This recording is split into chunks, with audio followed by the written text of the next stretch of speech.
itself to look as if we rolled forward a lot more money than we truly had. So let me start with 2011-12. You'll see that our allocation was $4 million. I'm still not used to saying the millions. $4,220,176. Our roll forward was $602,777. And then you'll see our final budget for that year was $4,822,953. Now the next year, you'll see the allocation went down significantly. The roll forward was not as much. The final budget was still $4,490,644. It's important to note here that this was a year we had to hold back that 7 to 9%.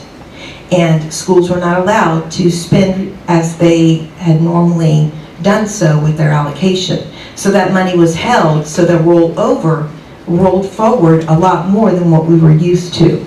So you'll see the next year we had over $1 million roll forward. But please keep in mind that that was because we had to hold back some of that funding. So some of our schools in district probably did without some things that year. That was also the year, this is important to note, of when middle schools came on board. So middle schools were part of the Title I process that year. So that $573,000 is the correct amount versus the $600,000 that was initially listed in the application? Yes.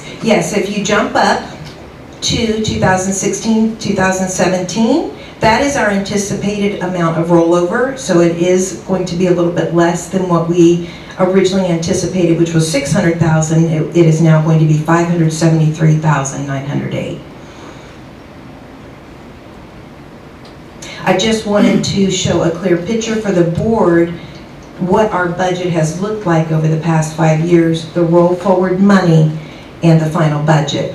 I share this with you because I want you to look at the roll forward. It has decreased, and now we are planning for ESSA, for Every Student Succeeds Act, next year, and we are anticipating that we could receive less than 10%. Or there could be a 10% reduction, let me phrase that. And I am attending my East Coast Technical Conferences, which is a Title I support group, and I network with all over, Title I coordinators all over the district and DOE as well. And what may happen is we may have, on top of the 4% school improvement funding that states already withhold, they could have an additional 3% required, which would be 7%. And then on top of that, an additional 3% for direct student services. We do not know what that will look like as of right now. I'm hearing that it may look like SES tutoring, which was in place 6 years ago. I don't know. I will keep you abreast as I hear things. The state of Florida is not required to develop a plan until March or June. I don't know why those 2 months are chosen, but it could be in March, it could be in June. So we'll know further. When I first originally heard this information, I did start preparing for this last year. So when I did meet with the schools to give them their allocations, I gave them best scenario and I gave them worst scenario. Thankfully this year it was best scenario, but we do plan for that, and I've been talking with the schools because our elementary schools fund a lot of staff members through this budget.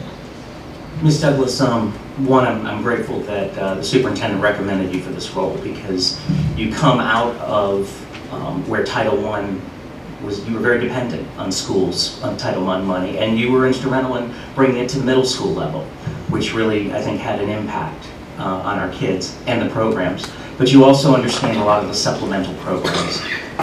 Study Island, I remember being a parent in one of your schools, and that was, a program that was near and dear to you, and that you saw